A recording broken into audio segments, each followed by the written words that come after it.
আসসালামু আলাইকুম। সকল প্রশংসা মহান আল্লাহ তাআলার জন্য। আজকে আমি আপনাদের সাথে গুরুত্বপূর্ণ একটি বইয়ের কিছু অংশ পড়ার চেষ্টা করব।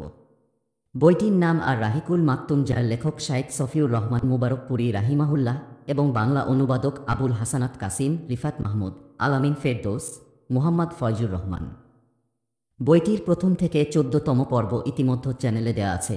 আপনারা চাইলে চ্যানেলের প্লেলিস্ট চেক করতে পারেন অথবা উপরের বাটনে ক্লিক করে শুনে নিতে পারেন। তবে চলুন শুরু করা যাক। নবগঠিত সমাজে সন্দেহের প্রভাব। নবীজি সাল্লাল্লাহু আলাইহি ওয়াসাল্লাম তার অসীম প্রজ্ঞা ও দূরদর্শিতার মাধ্যমে এক নবসমাজের ভিত্তি গড়ে তোলেন। সাহাবীরা নবীজির সংস্পর্শে এসে যে মূল্যবোধ ও নৈতিকতা লাভ করেছিলেন তাই প্রতিবিম্বিত হয় এই নতুন সমাজের দর্পণে। নবীজি তাদেরকে জীবনের প্রতিটি ক্ষেত্রে ঐশী শিক্ষা ও দীক্ষার মাধ্যমে আলোকিত করে তুলেছেন। তাদের হৃদয় থেকে নির্মূল করেছেন ঘৃণাহিংসা ও বিদ্বেষের বিষবৃক্ষ। নব্বী পাঠশালায় ইবাদত, আখলাক, ভ্রাতৃত্ব ও বন্ধুত্বের নতুন সবক ছড়িয়ে দিয়েছেন। তাদের মাঝে কোনো এক মজলিসে একবার তাকে জিজ্ঞেস করা হয়, ইসলামের কোনো কাজটি শ্রেষ্ঠ? তিনি বলেন, ক্ষুধার্তের মুখে খাবার তুলে দেওয়া এবং পরিচিত ও অপরিচিত সবাইকে সালাম দেওয়া। আবদুল্লাহ ইবনে সালাম বলেন, আল্লাহর রাসূল মদিনায় আসার সঙ্গে সঙ্গে আমি তার সঙ্গে সাক্ষাৎ করতে যাই। তাকে দেখার পরেই আমার মনে হয় কোনো মিথ্যাবাদীর চেহারা কখনো এমন হতে পারে না।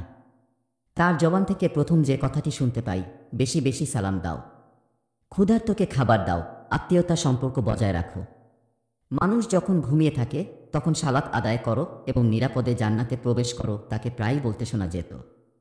যে ব্যক্তির অনিষ্ট থেকে তার প্রতিবেশী নিরাপদ নয়, সে জান্নাতে প্রবেশ করতে পারবে না। প্রকৃত মুসলিম সেই ব্যক্তি যার মুখ ও হাত থেকে অন্য মুসলিম নিরাপদে থাকে। তুমি ততক্ষণ পর্যন্ত মুমিন হতে পারবে না যতক্ষণ না নিজের জন্য তুমি যা পছন্দ করো তোমার ভাইয়ের জন্য তা পছন্দ করো। সকল মুসলিম একটি দেহের মতো, যার চোখে যন্ত্রণা হলে পুরো শরীর যন্ত্রণা করে। মাথা ব্যথা করলে সারা গায়ে সে ব্যথা ছড়িয়ে পড়ে। একজন মুসলিম আরেকজন মুসলিমের জন্য ভবনের মতো, একটি ভবনের এক অংশ অন্য অংশকে যেভাবে মজবুত করে রাখে তেমনি তারাও একে অপরকে মজবুত করে রাখে। তোমরা পরস্পরের প্রতি বিদ্বেষ রেখো না, হিংসা করো না, একে অপরের সঙ্গে সম্পর্ক ছিন্ন করো না। তোমরা ভাই ভাই হিসেবে আল্লাহর বান্দা পরিচয়ে চলো। ৩ দিনের বেশি কেউ যেন তার মুসলিম ভাইয়ের সঙ্গে কথা বলা বন্ধ না রাখে। এক মুসলিম অপর মুসলিমের ভাই, তার উপর সে জুলুম করবে না, তাকে কোনো অত্যাচারীর হাতে তুলে দেবে না। কেউ যদি কোনো মুসলিম ভাইয়ের প্রয়োজন পূরণ করে, আল্লাহ তাআলাও তার প্রয়োজন পূরণ করবেন। কেউ যদি কোনো মুসলিম ভাইকে কোনো মুসিবত থেকে উদ্ধার করে, আল্লাহ তাআলাও কিয়ামতের দিন তাকে মুসিবত থেকে উদ্ধার করবেন। কেউ যদি কোনো মুসলিম ভাইয়ের কোনো দোষত্রুটি মানুষ থেকে গোপন রাখে, আল্লাহ তাআলাও কিয়ামতের দিন তার গুনাহ গোপন রাখবেন। তোমরা যদি জমিনবাসীর উপর দয়া করো, আসমানে যিনি আছেন তিনিও তোমাদের প্রতি দয়াশীল হবেন। যে মুসলিম পেট ভরে আহার করে অথচ তার প্রতিবেশী না খেয়ে থাকে, সে মুসলিম নয়। কোনো মুসলিমকে গালি দেওয়া জঘন্য অপরাধ এবং তার বিরুদ্ধে লড়াই করা কুফরি। এছাড়াও তিনি রাস্তা থেকে ময়লা আবর্জনা ও কষ্টদায়ক জিনিস সরিয়ে রাখাকে সাদাকা ও ঈমানের অন্যতম অংশ বলে ঘোষণা করেছেন। মুসলিমদের দান করতে উৎসাহিত করেছেন। তাদের সামনে তিনি দানের মহত্ব ও ফজিলত এমনভাবে তুলে ধরতেন যে সবার হৃদয় গলে যেত। দানের ব্যাপারে তিনি বলতেন, পানি যেমন আগুন নিভিয়ে দেয়, তেমনি দানও মানুষের গুনাহের আগুনকে নিভিয়ে দেয়। তিনি আরও বলতেন, কোনো মুসলিম যদি তার বস্ত্রহীন ভাইকে কাপড় পরায়, আল্লাহ তাআলা জান্নাতে তাকে সবুজ পোশাক পরাবেন। কোনো মুসলিম যদি তার ক্ষুধার্ত মুসলিম ভাইকে আহার করায়, আল্লাহ তাআলা তাকে জান্নাতের ফল খাওয়াবেন। এমনিভাবে কোনো মুসলিম যদি অপর কোনো মুসলিম ভাইয়ের তৃষ্ণা নিবারণ করে, আল্লাহ তাআলা তাকে মোহরাঙ্কিত পবিত্র শরাব পান করাবেন। অর্ধেক খেজুর দান করে হলেও নিজেকে জাহান্নামের আগুন থেকে রক্ষা করো। তিনি যেমন মুসলিমদের দান করার জন্য উৎসাহ দিতেন, তেমনি মানুষের কাছে হাত পাততে কঠোরভাবে নিষেধ করতেন। তিনি ধৈর্য ধারণ করতে এবং অল্পে তুষ্ট হতে বলতেন। ভিক্ষাবৃত্তি বা মানুষের কাছে হাত পাতলে কিয়ামতের দিন সেই ব্যক্তির চেহারায় জখম, আঁচড় ও কামড়ের চিহ্ন থাকবে। তবে বাস্তবেই কারো যদি মানুষের কাছে হাত পাতা ছাড়া ভিন্ন কোনো উপায় না থাকে, তাহলে তার ব্যাপার ভিন্ন। নবীজি সাহাবীদের এই মানবিক চেতনাগুলো উজ্জীবিত রাখার জন্য এ ধরনের বিভিন্ন বিষয়ের ফজিলত, গুরুত্ব, সওয়াব ও প্রতিদান নিয়ে আলোচনা করতেন। আসমান থেকে অবতীর্ণ ওহীর সঙ্গে সাহাবীদের সম্পর্ক তিনি দৃঢ় ও মজবুতভাবে বেঁধেছিলেন। তিনি তাদের তিলাওয়াত করে শোনাতেন, নিজেও শুনতেন তাদের থেকে। এই পাঠদান ও শিক্ষা পদ্ধতির কারণে তাদের এমনিতেই উপলব্ধি হতো ইসলামের দাওয়াত এবং সম্প্রচার কতটা গুরুত্বপূর্ণ, তাদের উপর কতটা দায়িত্ব রয়েছে এই দিনকে পুরো বিশ্বে পৌঁছে দেওয়ার। নবীজি নিজে সক্রিয় থেকে তাদের মধ্যে ইসলামী মূল্যবোধ তৈরি করেছেন, তাদের প্রতিভাকে শানিত করেছেন, তাদের মধ্যে সঠিক মানসিকতা গড়ে তুলেছেন এবং তাদেরকে বানিয়েছেন নীতিনৈতিকতা ও সততার এমন এক আদর্শ যার উপমা নবী রাসূল ছাড়া পৃথিবীর ইতিহাসে দ্বিতীয় কেউ নেই। আবদুল্লাহ ইবনে মাসুদ বলেন, কাউকে আদর্শ হিসেবে গ্রহণ করতে চাইলে কোনো মৃত ব্যক্তিকেই গ্রহণ করা উচিত, কারণ জীবিত কোনো মানুষই ফিতনা থেকে নিরাপদ নয়। তবে আল্লাহর রাসূলের সাহাবীরা ছিলেন অনন্য মানুষ। তাদের হৃদয় গুনাহ থেকে মুক্ত, তাদের জ্ঞান সাগরের মতো সুগভীর ও বিস্তৃত। তাদের মধ্যে ছিল না কোনো লোক দেখানো স্বভাব। আল্লাহ তাআলা নিজেই তাদেরকে বাছাই করেছেন নবীজির সাহচর্য লাভ এবং দিন প্রতিষ্ঠার জন্য। তাই তাদের শ্রেষ্ঠত্ব অনুধাবনের চেষ্টা করো এবং তাদের পদাঙ্ক অনুসরণ করো, আর যথাসাধ্য তাদের চরিত্র ও জীবনী নিজেদের মধ্যে ধারণ করো, কারণ তারাই ছিলেন হিদায়াতের সরল পথের উপর প্রতিষ্ঠিত একমাত্র দল। নবীজি সাল্লাল্লাহু আলাইহি ওয়াসাল্লাম হলেন বিশ্বের সবচেয়ে মহান নেতা। তার মধ্যে বাহ্যিক ও অভ্যন্তরীণ অনন্য গুণাবলীর সমাহার ঘটেছিল। তিনি চরিত্র, সততা, চিন্তা, প্রতিভা এবং কর্মে এতটাই উচ্চে অবস্থান করতেন যেখানে পৌঁছানো কোনো সাধারণ মানুষের পক্ষে সম্ভব নয়। তার অলৌকিক ও অতিমানবীয় গুণ দেখে মানুষ আমৃত্যু এক মুগ্ধতা ও সম্মোহনের ভেতরে আবিষ্ট ছিল। নবীজি কোনো নির্দেশ দিলে এক মুহূর্তের জন্য কেউ বিলম্ব করত না। কোনো উপদেশ বা নসিহত করলে তারা সঙ্গে সঙ্গে তা পালনের জন্য উঠে পড়ে লাগত। অলৌকিক মানবিক এই গুণাবলী ও ঐশী দীক্ষার মাধ্যমে তিনি মদিনায় একটি অনন্য, অসাধারণ ও অভূতপূর্ব সমাজ প্রতিষ্ঠা করতে সক্ষম হন। যে সমস্যার সমাধানে সমগ্র মানবজাতিকে শত বছর চেষ্টা করতে হতো, তবুও তারা কোনো সুষ্ঠু সমাধানে পৌঁছতে পারত না, তিনি তা সামান্য সময়ের ভেতর করে দেখিয়েছেন। তিনি যে গুণাবলী ও শিক্ষার ভিত্তিতে নতুন মানবিক সমাজ গড়ে তুলেছিলেন, যুগের ঝড় ও তাণ্ডবের বিরুদ্ধে তা স্থান দাঁড়িয়েছিল বুক উঁচু করে, ঘুরিয়ে দিয়েছিল কুফর ও শিরকের ইতিহাসের মোড়। ইহুদিদের সঙ্গে নতুন এক চুক্তি। মদিনায় হিজরতের পর নবীজি সাল্লাল্লাহু আলাইহি ওয়াসাল্লাম সেখানে ধর্মবিশ্বাস, রাজনৈতিক চিন্তাধারা এবং শাসন ব্যবস্থায় ঐক্য ও সমতা প্রতিষ্ঠা করেন। মদিনা রাষ্ট্রের ভিন্ন ধর্মাবলম্বীদের সঙ্গেও তিনি রক্ষা করেন একটি সুন্দর দ্বিপাক্ষিক সম্পর্ক। রাষ্ট্রে যেন সবসময় স্থিতিশীল ও শান্তিপূর্ণ অবস্থা বিরাজ করে, এই লক্ষ্যেই তিনি সবাইকে নিয়ে আসেন একই ছাদের নিচে। সাম্প্রদায়িকতা ও ভিন্ন ধর্মাবলম্বীদের উপর অন্যায় ও বৈষম্যপূর্ণ পৃথিবীতে সহিষ্ণুতা ও উদারতার নীতি প্রতিষ্ঠা করেন তিনি। মদিনায় মুসলিমদের সঙ্গে ইহুদি সম্প্রদায় সহাবস্থান করত। তারা মনে মনে প্রচণ্ড বিদ্বেষ শত্রুতা পোষণ করলেও কখনো প্রকাশ্যে তাদের অবস্থান স্পষ্ট করত না। নবীজি তাদের সঙ্গে এমন চুক্তি করেন যেখানে তাদেরকে ব্যবসা বাণিজ্যে পূর্ণ স্বাধীনতা ও স্বকীয়তা দেওয়া হয়। তিনি তাদের উপর অন্যান্য বিজিত রাষ্ট্রপ্রধানের মতো পর্যায়ক্রমিক বিতরণ বা নির্বাসন নীতি প্রয়োগ করেননি। অল্প কিছু আগে আমরা যে মদিনা সন্ধির কথা উল্লেখ করেছি, সেখানেও ইহুদিদের সঙ্গে মুসলিমদের চুক্তি বিষয়ক কিছু মূলনীতি স্থান পেয়েছে। তবু আমরা এখানে এই দ্বিপাক্ষিক চুক্তির ধারাগুলো আলাদা করে তুলে ধরছি। বনু আউফের ইহুদিরা মুসলিমদের সঙ্গে বসবাসকারী একটি জাতি। তারা তাদের ধর্ম পালনে স্বাধীন এবং মুসলিমরাও তাদের ধর্ম পালনে স্বাধীন। তাদের দাসদাসীর বিধান তাদের ধর্ম অনুযায়ী হবে। বনু আউফ ব্যতীত অন্য ইহুদিদের ব্যাপারেও একই কথা প্রযোজ্য। ইহুদিরা নিজেদের ব্যয় নিজেরা বহন করবে, মুসলিমরাও নিজেদের ব্যয় নিজেরা বহন করবে। এই সনদ স্বাক্ষরকারীদের বিরুদ্ধে যারা লড়াই করবে, তাদের বিরুদ্ধে তারা একে অপরকে সাহায্য সহযোগিতা করবে। তারা একে অপরের কলেনকামী ও শুভাকাঙ্ক্ষী হবে। ভালো কাজে একে অপরকে সাহায্য করবে, গুনাহের কাজ থেকে বিরত থাকবে। একজনের ভুলের কারণে আরেকজন দোষী হবে না। মজলুম যেই হোক না কেন, তাকে সাহায্য করতে হবে। যতক্ষণ যুদ্ধ চলবে, মুসলিমদের সঙ্গে তারা যুদ্ধের ব্যয় বহন করবে। এই সনদ স্বাক্ষরিত হওয়ার পর মদিনার সার্বভৌমত্ব ক্ষুণ্ণ করা হলে বিদ্রোহ বলে গণ্য হবে। এই সনদধারী কারো পক্ষ থেকে কোনো ধরনের বিরোধিতা বা বিদ্রোহ প্রকাশ পেলে আল্লাহ এবং তার রাসূলের বিচার করবেন। কুরাইশের কাউকে আশ্রয় দেওয়া যাবে না এবং তাদের মিত্রপক্ষ কেউ না।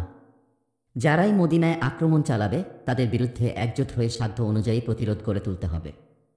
এই সনদের দোহাই দিয়ে কোনো পাপী বা অন্যায়কারীকে সহায়তা করা যাবে না। এই চুক্তি স্বাক্ষরিত হওয়ার মধ্য দিয়ে মদিনা ও মদিনার উপকণ্ঠ একটি যৌথ রাষ্ট্রের অধীনে পরিচালিত হতে শুরু করে। এই রাষ্ট্রের রাজধানী ছিল মদিনা এবং রাজনৈতিক পরিভাষা যদি ব্যবহার করা হয়, তাহলে নবীজি সাল্লাল্লাহু আলাইহি ওয়াসাল্লাম ছিলেন রাষ্ট্রপতি। এখানে মুসলিমদের রায়, বিচার এবং নিয়ন্ত্রণ প্রতিষ্ঠিত থাকবে। তাদের অধীনেই এই রাষ্ট্র পরিচালিত হবে। নবীজির নেতৃত্বে মদিনা প্রকৃতপক্ষে ইসলামের রাজধানী হিসেবে প্রতিষ্ঠা লাভ করে। শান্তি ও নিরাপত্তার পরিধি আরও বিস্তৃত করার লক্ষ্যে নবীজি মদিনার পার্শ্ববর্তী অনেক গোত্রের সঙ্গেও বিভিন্ন পরিস্থিতিতে একই ধারার চুক্তিতে আবদ্ধ হয়েছিলেন। কুরাইশদের ষড়যন্ত্র, মুনাফিকদের যোগসাজ। পূর্বের অধ্যায়গুলোতে আমরা এ বিষয়ে বিস্তারিত আলোচনা করেছি। মক্কার কাফিররা মুসলিমদের উপর কতটা নির্যাতন ও নিপীড়ন চালিয়েছে এবং হিজরতের সময়ে মদিনায় আসার পথে মুসলিমরা কত রকমের প্রতিবন্ধকতা ও হেনস্থার শিকার হয়েছেন। এজন্য এখন ইনসাফ ও সময়ের দাবি হচ্ছে তাদের বিরুদ্ধে সশস্ত্র অভিযান পরিচালনা করা। কিন্তু উল্টো তারাই মক্কা থেকে মুসলিমদের বিরুদ্ধে সবরকম ষড়যন্ত্রের চাল চালতে থাকে। মুসলিমদের নিরাপদ আবাসস্থল এবং ধর্ম পালনের স্বাধীনতা সহ্য করতে পারে না তারা। নিজেদের অপরাধের কথাও দিবে ভুলে যায়। উল্টো ক্রোধের আগুনে জ্বলতে শুরু করে। একদিন তারা আব্দুল্লাহ ইবনে উবাইয়ের কাছে চিঠি পাঠায়। নবীজি মদিনায় আসার আগে আউস ও খাজরাজ বিবদমান উভয় গোত্রই তাকে নেতা হিসেবে মেনে নিতে একমত হয়। কিন্তু নবীজির মদিনায় আগমন সবকিছু পাল্টে দেয়। তার নেতা হওয়ার স্বপ্ন যেন কর্পূরের মতো উবে যায়।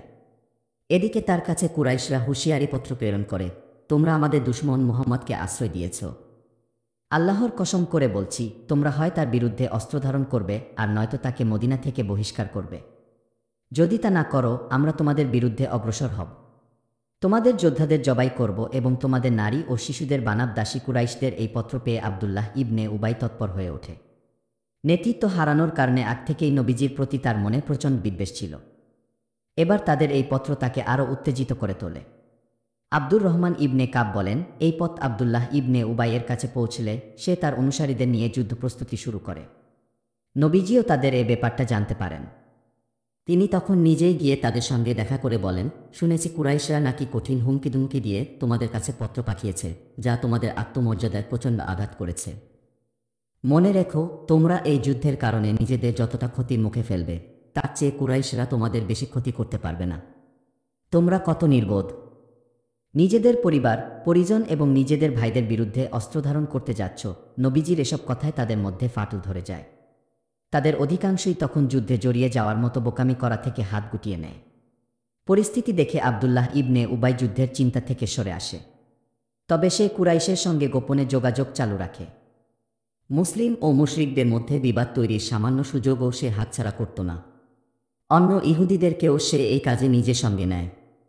নবীজি একের পর এক তাদের বিবাদ ও হাঙ্গামা দমন করতে থাকেন, কিন্তু তার বিরুদ্ধে তিনি কঠোর কোনো অবস্থান গ্রহণ করেননি।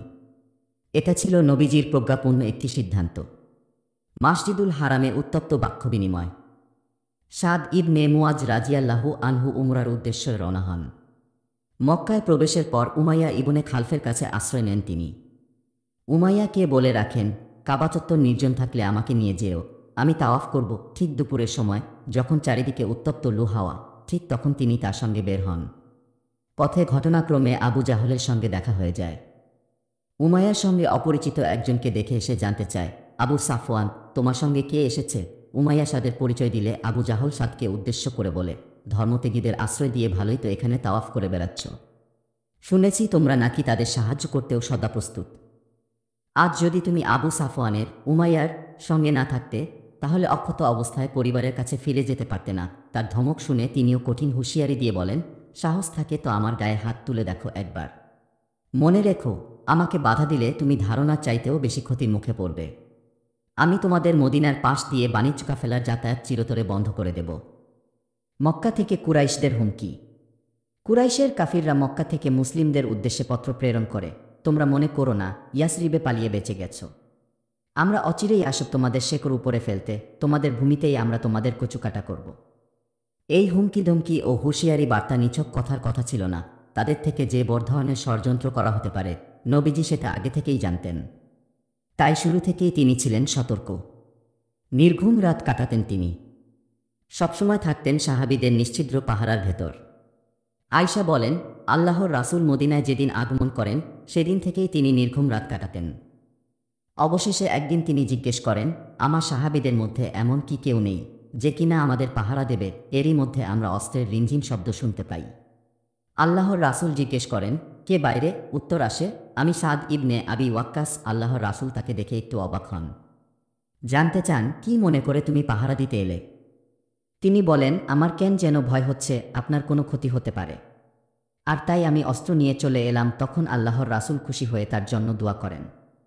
মুসলিমদের নিরাপত্তা নিশ্চিতে মদিনার এই প্রহরা ব্যবস্থা কয়েক রাতের জন্যই সীমাবদ্ধ ছিল না, বরং এই টহল চলছিল অনবরত। আয়েশা বলেন, এক রাতে আল্লাহর রাসূলকে কয়েকজন সাহাবী পাহারা দিচ্ছিলেন। এমন সময় আল্লাহ তাআলা এই আয়াত নাজিল করেন, আল্লাহ আপনাকে মানুষের অনিষ্ট থেকে রক্ষা করবেন। আয়াত নাজিল হওয়ার পর তিনি ঘর থেকে মাথা বের করে পাহারাদারদের উদ্দেশ্যে বলেন, আমি আমার আল্লাহর হিফাজতে আছি। এখন থেকে আর পাহারা দেওয়ার প্রয়োজন নেই, তোমরা চলে যেতে পারো। মুশরিকদের থেকে হামলার সম্মুখীন হওয়ার বিষয়টি শুধু নবীজির সঙ্গেই সম্পৃক্ত ছিল না, বরং গোটা মুসলিম উম্মাহ যে কোনো মুহূর্তে হামলার শিকার হতে পারে এমন আশঙ্কাজনক অবস্থা বিরাজ করছিল মদিনার সবার মাঝে। এ ব্যাপারে উবাই ইবনে কাবের একটি বর্ণনা আছে। তিনি বলেন, নবীজিকে মদিনার আনসাররা আশ্রয় দিলে পুরো পৌত্তলিক আরব তাদের শত্রুতে পরিণত হয়। এজন্য তারা অস্ত্র ছাড়া এক মুহূর্তও নিরাপদ বোধ করতেন না। ঘুমানোর সময়ও পাশে অস্ত্র রেখে ঘুমাতেন আর দিনের বেলায় চলতেন ভারী অস্ত্রশস্ত্র সাথে নিয়ে। আল্লাহর পক্ষ থেকে যুদ্ধের অনুমতি। এমন একটি সংকটপূর্ণ অবস্থায় উদীয়মান মুসলিম উম্মাহ নিজেদের অস্তিত্ব সংকটের মুখোমুখি হয়। কুরাইশরা তাদের বিরুদ্ধে একের পর এক ষড়যন্ত্র চালাতে থাকে। দিন দিন তারা হচ্ছিল আরও উদ্ধত ও দুর্বিনীত। এমন সময় আল্লাহ তাআলা মুসলিমদের অস্তিত্ব রক্ষার জন্য যুদ্ধের অনুমতি দিয়ে দেন। এই অনুমতি শুধু বৈধতার মধ্যেই সীমাবদ্ধ ছিল, যুদ্ধ তাদের উপর আবশ্যক করে দেওয়া হয়নি তখনও। মহান আল্লাহ বলেন, যারা আক্রান্ত হচ্ছে তাদেরকে অনুমতি দেওয়া হলো যুদ্ধ করার, কারণ তাদের প্রতি অবিচার করা হয়েছে। আল্লাহ অবশ্যই তাদেরকে সাহায্য করতে সক্ষম, যাদেরকে অন্যায়ভাবে তাদের ঘরবাড়ি থেকে বের করে দেওয়া হয়েছে, শুধু এ কারণে যে তারা বলে, আমাদের প্রতিপালক আল্লাহ। আল্লাহ যদি একদল মানুষ দিয়ে আরেকদল মানুষকে প্রতিহত না করতেন, তাহলে বিধ্বস্ত হয়ে যেত আশ্রম, গির্জা, উপাসনালয় ও মসজিদসমূহ, যেখানে অহর্নিশ স্মরণ করা হয় আল্লাহর নাম। যারা আল্লাহকে সাহায্য করে, আল্লাহ অবশ্যই তাদের সাহায্য করবেন। আল্লাহ ভীষণ শক্তিমান, মহাপরাক্রমশালী। যুদ্ধের এই অনুমতির মূল লক্ষ্য ছিল বাতিল অপসারণ করে সেখানে আল্লাহর নিদর্শন প্রতিষ্ঠা করা। আল্লাহ তাআলা বলেন, তারা এমন যে আমি তাদেরকে পৃথিবীতে কর্তৃত্ব দিলে তারা সালাত কায়েম করবে, যাকাত আদায় করবে, সৎ কাজের আদেশ করবে, সেই সাথে নিষেধ করবে অসৎ কাজ থেকে। সবকিছুর পরিণাম আল্লাহরই এখতিয়ারে। যুদ্ধের অনুমতি দানের আয়াতটি কোথায় নাজিল হয়েছে এ ব্যাপারে কিছুটা মতভেদ রয়েছে। তবে বিশুদ্ধ মত হচ্ছে, হিজরতের পর মদিনায় এটি অবতীর্ণ হয়। স্থান নির্ধারিত হলেও হিজরতের কতদিন পর তা নিশ্চিতভাবে বলা যায় না। মদিনায় হিজরতের পর পরিস্থিতি আবারও অস্থিতিশীল এবং ঘোলাটে করার পেছনে একমাত্র দায়ী মক্কার কুরাইশ মুশরিকেরা। তাই সে সময় সবচেয়ে দূরদর্শী কাজটি ছিল মক্কা থেকে শামগামী কুরাইশের যে বাণিজ্যিক রুট আছে তার নিয়ন্ত্রণ মুসলিমদের হাতে নেওয়া, যাতে কুরাইশদের অপতৎপরতা কিছুটা হলেও স্তিমিত হয়। সেই লক্ষ্যে নবীজি দুটি পদক্ষেপ গ্রহণ করেন। এক, এই পথের পার্শ্ববর্তী গোত্রসমূহ তো বটেই, মদিনা এবং এই পথের মধ্যবর্তী এলাকায় যারা বসবাস করত তাদের সঙ্গেও নবীজি শান্তি ও যুদ্ধবিরতি চুক্তিতে আবদ্ধ হন। এ সময় মদিনা থেকে 40-50 মাইলের দূরত্বে বসবাসরত জুহাইনা গোত্রসহ আরও কয়েকটি গোত্র ও গোষ্ঠীর সঙ্গে নবীজি শান্তি চুক্তি স্বাক্ষর করেন, যার বিবরণ আমরা সামনের অধ্যায়গুলোতে তুলে ধরব। 2, এই পথে টহল দেওয়ার উদ্দেশ্যে একের পর এক সশস্ত্র বাহিনী প্রেরণ করেন। বদর যুদ্ধের আগে ছোট ছোট অভিযান। উল্লেখিত পদক্ষেপ দুটি বাস্তবায়নের লক্ষ্যে মুসলিমরা যথারীতি সামরিক তৎপরতা শুরু করে দেয়। উপরিউক্ত পথের ভূরাজনৈতিক অবস্থা যাচাই এবং তৎসংলগ্ন এলাকায় বসবাসরত গোত্র ও জনগোষ্ঠীর সঙ্গে শান্তি চুক্তি সম্পাদনের উদ্দেশ্যে মুসলিম বাহিনী সেখানে যাতায়াত শুরু করে। তাদের এই ব্যাপক তৎপরতার পেছনে আরও একটি উদ্দেশ্য কাজ করছিল, সেটি হল মদিনার মুশরিক সম্প্রদায়, ইহুদি ধর্মাবলম্বী এবং আশপাশের বেদুইন আরবদের এই বার্তা দেওয়া যে মুসলিমরা সামরিকভাবেও এখন যথেষ্ট শক্তিশালী। সেই সাথে কুরাইশদের কানেও এটা পৌঁছানো, মুসলিমরা এখন আর আগের মতো দুর্বল নেই, তাদেরকে এখনও দুর্বল ভেবে থাকলে তারা ভুলের মধ্যে আছে। তাদের এই ভুল যদি না ভাঙে তাহলে তারা অচিরেই অর্থনৈতিক সংকটের সম্মুখীন হবে, যা তাদের স্বাভাবিক জীবনের গতিকে ব্যাহত করে তুলবে। তাই উচিত হবে সংঘাতের পথে না গিয়ে সন্ধির হাত বাড়ানো, মুসলিমদের বিরুদ্ধে যুদ্ধ করা থেকে বিরত থাকা, বাইতুল্লাহে যাওয়ার পথে বাধা সৃষ্টি না করা এবং মক্কায় অবস্থানরত দুর্বল মুসলিমদের ওপর জুলুম বন্ধ করা। এমনটা হলে পুরো আরবে মুসলিমরা নির্বিঘ্নে স্বাধীনভাবে এক আল্লাহর তাওহীদের বাণী প্রচার করতে পারবে। নিচে আমরা সংক্ষেপে বদর যুদ্ধ পূর্ববর্তী সারিয়া ও গাজওয়ার অভিযান ও যুদ্ধের আলোচনা তুলে ধরার চেষ্টা করব। সিফুল বাহর অভিযান। প্রথম হিজরির রামাদান মাস, মার্চ 623 খ্রিস্টাব্দ। নবীজি সাল্লাল্লাহু আলাইহি ওয়াসাল্লাম হামজা ইবনে আব্দুল মুত্তালিবের নেতৃত্বে 30 জন মুহাজির সাহাবীর ছোট্ট সেনাদল প্রেরণ করেন। উদ্দেশ্য শাম থেকে আগত কুরাইশ বাণিজ্য কাফেলা আটকানো, যে কাফেলার প্রধান ছিল আবু জাহল ইবনে হিশাম, সদস্য সংখ্যা 30। তারা ইস অঞ্চলের প্রান্তবর্তী সিফুল বাহর বা সমুদ্র উপকূলে পৌঁছলে মুসলিম সেনাদলের মুখে পড়ে। যুদ্ধের জন্য সৈন্যসমাবেশ রচনা করে দাঁড়িয়ে যায় উভয় পক্ষ। এমন সময় মুজদি ইবনে আমর জুহানি, যার দুই পক্ষের সঙ্গেই মিত্রতা ছিল, তিনি এসে এই যুদ্ধ থামিয়ে দেন। হামজা যে পতাকা ধারণ করেছিলেন সেটাই মুসলিমদের যুদ্ধের ইতিহাসে প্রথম পতাকা, যা নবীজি নিজ হাতে বেঁধে দেন। পতাকার রং ছিল সাদা এবং সেটা বহনের সৌভাগ্য অর্জন করেন আবু মারসাদ কুনাজ ইবনে হুসাইন গানাবি। রাবিক অভিযান। প্রথম হিজরির শাওয়াল তথা 623 খ্রিস্টাব্দের এপ্রিল মাসের কথা। নবীজি 60 জন মুহাজির আরোহীর আরও একটি দল তৈরি করেন। এ দলের প্রধান নিযুক্ত করা হয় উবাইদা ইবনে হারিস ইবনি মুত্তালিবকে। তারা ধাওয়া করেন আবু সুফিয়ানের একটি কাফেলাকে। সেই কাফেলার সদস্য প্রায় 200 জন। দুই পক্ষের মধ্যে তুমুল তীরযুদ্ধ হয়, তবে সরাসরি তরবারির লড়াই সংঘটিত হয়নি। এই সারিয়ায় মক্কার যুদ্ধরত সেনাদের থেকে দুজন ব্যক্তি মুসলিমদের সঙ্গে যুক্ত হন। তারা হচ্ছেন মিকদাদ ইবনে আমর বাহরানি এবং উতবা ইবনে গাজওয়ান মাজিনি। তারা ছিলেন মুসলিম। মুশরিকদের সঙ্গে বের হয়েছিলেন যেন সহজেই মুসলিমদের সঙ্গে মিলিত হওয়া যায়। আবু উবাইদার পতাকার রঙও ছিল সাদা। এটি বহন করেন নিশাতাহ ইবনে আশাশা ইবনি মুত্তালিব ইবনি আব্দি মানাফ। খাররার অভিযান। তখন প্রথম হিজরির জিলকদ মাস। সে অনুযায়ী 623 খ্রিস্টাব্দের মে মাসের কোনো একদিনের কথা। নবীজি সাদ ইবনে আবি ওয়াক্কাসকে 20 সদস্যের সেনাদলের সেনাপতি নিযুক্ত করেন। তারা কুরাইশের আরেকটি বাণিজ্যিক কাফেলাকে ধাওয়া করার জন্য রওনা হন। নবীজির নির্দেশ ছিল যেন তারা খাররার অঞ্চল অতিক্রম না করেন। পায়ে হেঁটে তারা রওনা হন। দিনের বেলায় আড়ালে থেকে রাতের অন্ধকারে পথ চলতেন তারা। তারপর বৃহস্পতিবার সকালে খাররারে পৌঁছান। কিন্তু সেখানে গিয়ে জানা যায় কুরাইশের সেই কাফেলা গতকাল এদিক দিয়ে চলে গেছে। সাত বাহিনীর পতাকার রঙও ছিল সাদা। পতাকা বহন করছিলেন মিকদাদ ইবনে আমর আবওয়া বা ওয়াদ্দান অভিযান। দ্বিতীয় হিজরির সফর মাস তথা 623 খ্রিস্টাব্দের আগস্ট মাস। নবীজি সাল্লাল্লাহু আলাইহি ওয়াসাল্লাম নিজেই এ অভিযানে বের হন। মদিনায় তার স্থানে সাদ ইবনে উবাদাকে নিযুক্ত করে যান। এই গাজওয়ায় 70 জন মুহাজির সাহাবী অংশগ্রহণ করেন। তারা কুরাইশের একটি কাফেলাকে পাকড়াও করার জন্য বের হন। চলতে চলতে ওয়াদ্দান নামক স্থানে পৌঁছান, কিন্তু এবারও কাফেলা হাতছাড়া হয়ে যায়। এ যাত্রায় তিনি আমর ইবনে মাকশি জামরির সঙ্গে যুদ্ধবিরতি চুক্তিতে আবদ্ধ হন। লিখিত এই চুক্তিতে উল্লেখ করা হয়েছিল এই চুক্তিপত্র মুহাম্মাদের পক্ষ থেকে বনু দামরার উদ্দেশ্যে। তিনি তাদের সম্পদ এবং প্রাণের নিরাপত্তার প্রতিশ্রুতি দিচ্ছেন। তাদের বিরুদ্ধে কেউ যদি হামলা করে তাহলে তারা মুসলিমদের পক্ষ থেকে সাহায্য লাভ করবে। তবে তারা যদি আল্লাহর দ্বীনের বিরুদ্ধে যুদ্ধ ঘোষণা করে তখন এই চুক্তি বাতিল হয়ে যাবে। নবীজি যদি তাদেরকে সাহায্যের জন্য ডাকেন তাদের সেই ডাকে সাড়া দেওয়া অবশ্য কর্তব্য।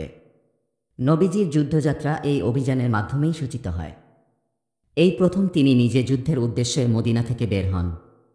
অভিযানের সময়সীমা ছিল 15 দিন। পতাকার রং সাদা। এবার পতাকা বহন করেন হামজা ইবনে আব্দুল মুত্তালিব। বুয়াত অভিযান। তখন দ্বিতীয় হিজরির রবিউল আউয়াল মাস। সে অনুযায়ী 623 খ্রিস্টাব্দের সেপ্টেম্বরে নবীজি সাল্লাল্লাহু আলাইহি ওয়াসাল্লাম 200 জন সাহাবী নিয়ে কুরাইশের এক বিশাল বাণিজ্য কাফেলার উদ্দেশ্যে বের হন। কাফেলার সর্দার উমাইয়া ইবনে খালদ জুমাহি। তাদের সদস্য সংখ্যা 100 জনের মতো। সাথে আছে 2500 মালবাহী উট। রদওয়া নামক এলাকা দিয়ে তারা বুয়াত অঞ্চলে পৌঁছায়। এবারের সফরেও কুরাইশ কাফেলা পালিয়ে যায়। নবীজি এবার মদিনায় নিজের স্থলাভিষিক্ত করে গিয়েছিলেন সাদ ইবনে মুয়াজকে। এই অভিযানের পতাকার রঙও ছিল সাদা, বহন করেছিলেন সাদ ইবনে আবি ওয়াক্কাস।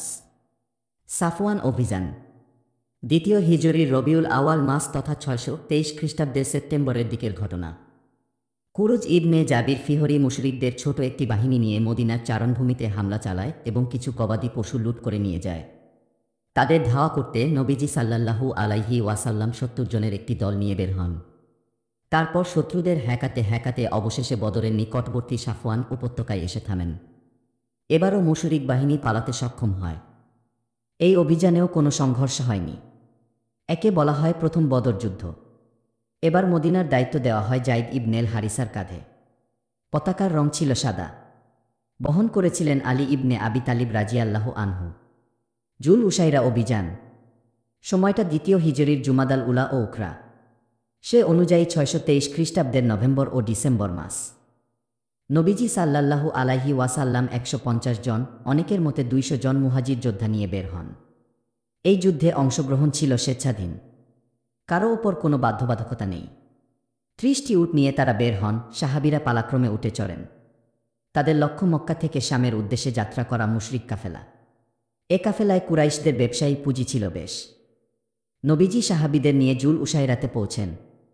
সেখানে যাওয়ার পর জানতে পারেন কাফেলা কয়েকদিন আগেই চলে গেছে। পরে এই কাফেলায় যখন শাম থেকে মক্কায় ফেরত আসে, তখন একে কেন্দ্র করেই বদরের যুদ্ধ সংঘটিত হয়। ইবনে ইসহাকের মতে নবীজি জুমাদাল উলার শেষের দিকে এই যুদ্ধে বের হন এবং জুমাদাল আখিরার শুরু দিকে ফিরে আসেন। এই অভিযানে বের হয়ে তিনি বনু মুদলাজ এবং বনু দমরার মিত্রপক্ষের সঙ্গে যুদ্ধবিরোধী চুক্তি সম্পাদনা করেন। মদিনায় আবু সালাম ইবনে আব্দিল আসাদ মাকজুমিকে তার স্থলাভিষিক্ত করে যান এই যাত্রায়। এই গাজোয়ার পতাকাও সাদা এবং বহন করেছিলেন হামজা ইবনে আব্দুল মুত্তালিব। নাখলা অভিযান। দ্বিতীয় হিজরির রজব তথা 624 খ্রিস্টাব্দের জুন মাস। নবীজি আবদুল্লাহ ইবনে জাহশ আসাদির নেতৃত্বে 12 জন মুহাজিরের একটি দল নাখলায় প্রেরণ করেন। তাদের সাথে ছিল 6টি উট। প্রতি 2 জন সাহাবী একটি উটে পালাক্রমে চড়েন। নবীজি ইবনে জাহশের হাতে একটি চিঠি দিয়ে বলে দেন 2 দিন পরে যেন সে এই চিঠিটি খুলে দেখে। তিনি তার নির্দেশ মেনে চিঠিটি 2 দিন পর খোলেন। চিঠিতে লেখা ছিল, মক্কা ও তায়েফের মধ্যবর্তী নাখলায় গিয়ে কুরাইশের বাণিজ্যিক কাফেলার অপেক্ষা করবে এবং তাদের খবরাখবর নিয়ে আসবে। ইবনে জাহাজ সেই চিঠি সঙ্গীদের পরে শোনান এবং জানিয়ে দেন তিনি কাউকে এই অভিযানের জন্য বাধ্য করবেন না। যে শাহাদাত কামনা করে সে যেন তার সঙ্গী হয়, আর যদি কেউ মৃত্যুকে অপছন্দ করে তবে সে চলে যেতে পারে। একথা জানিয়ে তিনি নাখলার উদ্দেশ্যে যাত্রা শুরু করেন। কেউই এই অভিযান থেকে পিছু হটেননি, সবাই তাকে অনুসরণ করে বেরিয়ে পড়েন। তবে পথিমধ্যে সাদ ইবনে আবি ওয়াক্কাস এবং উতবা ইবনে গাজওয়ান তাদের উটটি হারিয়ে ফেলেন। উট খুঁজতে গিয়ে তারা পেছনে পড়ে যান। আবদুল্লাহ ইবনে জাহশ চলতে চলতে নাখলায় গিয়ে কাফেলার জন্য ওত পেতে থাকেন। এই কাফেলায় আছে কিশমিশ, অন্যান্য খাদ্যদ্রব্য এবং হরেক রকমের ব্যবসায়ী পণ্য। সাথে কুরাইশের বড়মাপের কয়েকজন নেতা, আমর ইবনে হাজরামি, আবদুল্লাহ ইবনে মুগিরার 2 ছেলে উসমান ও নাওফাল এবং হাকাম ইবনে কাইসান মাওলা ইবনি মুগিরা। তখন রজব প্রায় শেষের দিকে, তাই মুসলিমরা হামলার ব্যাপারে বৈঠকে বসেন। আমরা পবিত্র মাস রজবের শেষ দিনে অবস্থান করছি। যদি তাদের বিরুদ্ধে আমরা যুদ্ধ করি তাহলে এই মাসের পবিত্রতা আমাদের হাতে নষ্ট হবে, আর যদি এই রাতটা অপেক্ষা করি তখন তারা হারামের ভেতর ঢুকে যাবে। বৈঠক শেষে হামলার সিদ্ধান্ত হয়। এই হামলায় আমর ইবনে হাজরামি তীরবিদ্ধ হয়ে নিহত হয়, উসমান ও হাকাম বন্দী হয় এবং নাওফাল পালিয়ে যায়। তারা কাফেলার উট, পণ্য ও 2 জন বন্দী নিয়ে মদিনায় পৌঁছেন। গনিমত থেকে 5 ভাগের 1 ভাগ আলাদা করে বাকি 4 ভাগ মুজাহিদদের দিয়ে দেওয়া হয়। এটা ইসলামের ইতিহাসে মুসলিমদের প্রথম গনিমত। তাদের হাতে নিহত প্রথম মুশরিক ও 2 জন বন্দী। নবীজি সাল্লাল্লাহু ওয়াসাল্লাম পবিত্র মাসে হামলা সিদ্ধান্তের কারণে তাদের তিরস্কার করেন এবং বন্দীদের বিষয়টি মওকুফ রাখেন, কিন্তু এই ঘটনার কারণে কুরাইশের মুশরিকরা মুসলিমদের বিরুদ্ধে বিষোদ্গার করার সুযোগ পেয়ে যায়। পবিত্র মাসের অবমাননার কারণে তাদেরকে মিথ্যা অভিযোগে জর্জরিত করে তোলে। এমন পরিস্থিতিতে আল্লাহ তাআলা স্বয়ং ওহী পাঠিয়ে তাদের এই বিষয়ে সতর্ক করেন। কারণ মুসলিমরা যা করেছে তাদের তুলনায় ওরা যা করেছে এবং করে যাচ্ছে সেটা অনেক বেশি গর্হিত। আল্লাহ তাআলা বলেন, সম্মানিত মাস সম্পর্কে তারা আপনাকে জিজ্ঞেস করে যে তাতে যুদ্ধ করা কেমন। আপনি বলে দিন, এতে যুদ্ধ করা অনেক বড় পাপ। আর আল্লাহর পথে প্রতিবন্ধকতা সৃষ্টি করা এবং কুফরি করা, মসজিদুল হারামের পথে বাধা দেওয়া এবং সেখানকার অধিবাসীদের বহিষ্কার করা আল্লাহর নিকট তার চেয়েও বড় পাপ। আর ধর্মের ব্যাপারে ফিতনা সৃষ্টি করা নরহতে অপেক্ষাও মহাপাপ। আল্লাহ তাআলা ওহীর মাধ্যমে তাদেরকে চোখে আঙুল দিয়ে দেখিয়ে দেন, মুসলিম যোদ্ধাদের নৈতিকতা নিয়ে তোমরা যে প্রশ্ন তুলছ সে প্রশ্ন তোলার যোগ্যতাই তোমাদের নেই। ইসলামের বিরুদ্ধে যে যুদ্ধ তোমরা শুরু করেছ এবং মুসলিমদের ওপর যে নিপীড়ন চালিয়েছ, এতে আল্লাহ তাআলার নিদর্শন এবং পবিত্র ভূমির অবমাননা ক্রমাগত হয়েই চলেছে।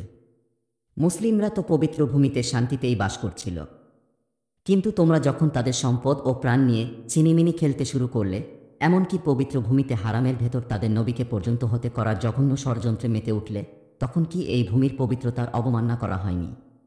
তোমরা কি সেই পবিত্রতা ফিরিয়ে আনতে পেরেছিলে? মুশরিকরা পবিত্র মাসের সম্মান নষ্ট করার ধোঁয়া তুলে পুরো আরবে মুসলিমদেরকে হীন করার এই অপচেষ্টা নিরেট নির্লজ্জতা ছাড়া কিছুই নয়। কুরআনের উপরিউক্ত আয়াত অবতীর্ণ হওয়ার পর নবীজি আশ্বস্ত হন, 2 বন্দীকে মুক্ত করে দেন এবং এই অভিযানে নিহত ব্যক্তির পরিবারের কাছে রক্তপণের অর্থ পাঠান। বদর যুদ্ধের আগে ঘটে যাওয়া কোনো গাজওয়া বা সারিয়ায় কারো সম্পদ ছিনিয়ে নেওয়া বা প্রাণহানির মতো কোনো ঘটনা ঘটেনি। তবে কুরুজ ইবনে জাবির ফিহরি যখন মদিনায় লুটতরাজ চালায়, তারপরেই এই ঘটনা ঘটে। সুতরাং মুশরিকদের পক্ষ থেকে প্রথম আগ্রাসনের শিকার হয় মুসলিমরা। এবারই প্রথম নয়, এর আগেও তাদের অসৎ চিন্তা ও বদ চরিত্রের কারণে মুসলিমরা বহুবার তাদের আগ্রাসনমূলক আচরণের শিকার হয়েছে। আবদুল্লাহ ইবনে জাহাসের সারিয়ার ঘটনার পর মুশরিকদের ভয় ও আতঙ্ক বাড়তে থাকে। ইসলাম ও মুসলিমদের ব্যাপারে তারা এতদিন যে আশঙ্কা করে আসছিল তা যেন সত্যি হতে চলেছে। তাদের বুঝতে আর বাকি রইল না, মুসলিমরা অত্যন্ত সতর্কতার সঙ্গে পা ফেলছে এবং তাদের প্রতিটি গতিবিধি লক্ষ্য করছে। ৩০০ কিলোমিটার দূরে থেকেও যারা আমাদের ঘরের কাছে হামলা করে, আমাদের লোকজনকে মেরে ধনসম্পদ ছিনিয়ে নিয়ে নিরাপদে নিজেদের এলাকায় চলে যেতে পারে, তাদের দ্বারা আর কি বা অসম্ভব। তাই শামের বাণিজ্য পথ ও নিরাপদ মনে হতে থাকে তাদের কাছে। তবুও তারা এই ঘটনা থেকে শিক্ষা নেয় না। যেখানে তাদের উচিত ছিল জুহাইনা এবং বনু দামরার মতো মুসলিমদের সঙ্গে সন্ধি ও শান্তি চুক্তিতে আবদ্ধ হওয়া, সেখানে তারা বরং এর উল্টো প্রতিক্রিয়া দেখায়। কুরাইশ নেতারা মুসলিমদের চিরতরে ধ্বংস করে দেওয়ার যে ভয় দেখিয়ে আসছিল তা বাস্তবায়ন করার জন্য দৃঢ় প্রতিজ্ঞা করে এবার এই গড় তুমি ও অবিবেচক মনোভাবের কারণেই বদর যুদ্ধের প্রেক্ষাপট তৈরি হয়। এদিকে মহান আল্লাহ দ্বিতীয় হিজরির শাবান মাসে আবদুল্লাহ ইবনে জাহশের সারিয়ার পর মুসলিমদের ওপর জিহাদ ফরজ করে দেন। এ বিষয়ে স্পষ্ট নির্দেশ দিয়ে আয়াত অবতীর্ণ করেন, আর লড়াই করো আল্লাহর ওয়াস্তে তাদের সাথে যারা লড়াই করে তোমাদের সাথে, অবশ্য কারো প্রতি বাড়াবাড়ি করো না। নিশ্চয় আল্লাহ সীমা লঙ্ঘনকারীদের পছন্দ করেন না। আর তাদের হতে করো যেখানে পাও সেখানেই, তাদেরকে বের করে দাও সেখান থেকে যেখান থেকে তারা বের করেছে তোমাদেরকে। বস্তুত ফিতনা ফাসাদ বা দানহাঙ্গামা সৃষ্টি করা হতে চেয়েও কঠিন অপরাধ। আর তাদের সাথে মসজিদুল হারামের নিকটে লড়াই করো না যতক্ষণ না তারা তোমাদের সাথে সেখানে লড়াই করে। অবশ্য যদি তারা নিজেরাই তোমাদের সাথে লড়াই করে তাহলে তাদেরকে হতে করো। এই হলো কাফিরদের শাস্তি। আর তারা যদি বিরত থাকে তাহলে আল্লাহ অত্যন্ত দয়ালু। আর তোমরা তাদের সাথে লড়াই করো যে পর্যন্ত না ফিতনার অবসান হয় এবং আল্লাহর দিন প্রতিষ্ঠিত হয়। এরপর যদি তারা নিবৃত্ত হয়ে যায় তাহলে কারো প্রতি কোনো জবরদস্তি নেই। কিন্তু যারা জালিম তাদের বিষয়টি ভিন্ন। জিহাদ ফরজ করার পাশাপাশি যুদ্ধের বিভিন্ন কলাকৌশল নিয়েও আয়াত অবতীর্ণ হয়। সেখানে দেখানো হয় আঘাত কিভাবে করতে হবে এবং কোথায় করতে হবে। এরপর যখন তোমরা কাফিরদের সাথে যুদ্ধে অবতীর্ণ হও তখন তাদের গর্দানে মারো। অবশেষে যখন তাদেরকে পূর্ণরূপে পরাভূত করো তখন তাদেরকে শক্ত করে বেঁধে ফেলো। তারপর হয় তাদের প্রতি অনুগ্রহ করো, না হয় তাদের নিকট হতে মুক্তিপণ নাও। তোমরা যুদ্ধ চালিয়ে যাবে যতক্ষণ না শত্রুপক্ষ অস্ত্র সমর্পণ করবে। আল্লাহ ইচ্ছা করলে তাদের কাছ থেকে প্রতিশোধ নিতে পারতেন, কিন্তু তিনি তোমাদের কিছু লোককে অপর লোকদের দ্বারা পরীক্ষা করতে চান। যারা আল্লাহর পথে শহীদ হয় আল্লাহ কখনোই তাদের কর্ম বিনষ্ট করবেন না। তিনি তাদেরকে পথ প্রদর্শন করবেন এবং তাদের অবস্থা ভালো করবেন। তারপর তিনি তাদেরকে জান্নাতে দাখিল করবেন যা তাদেরকে জানিয়ে দিয়েছেন। হে বিশ্বাসীগণ, যদি তোমরা আল্লাহকে সাহায্য করো আল্লাহ তোমাদের সাহায্য করবেন এবং তোমাদেরকে করবেন দৃঢ়পথ। যাদের জিহাদের কথা শুনলে প্রাণ কেঁপে ওঠে, ভয় আত্মার পানি শুকিয়ে যায়, তাদের নিন্দা করেও মহান আল্লাহ কিছু আয়াত নাইল করেন। যারা মুমিন তারা বলে একটি সূরা নাইল হয় না কেন?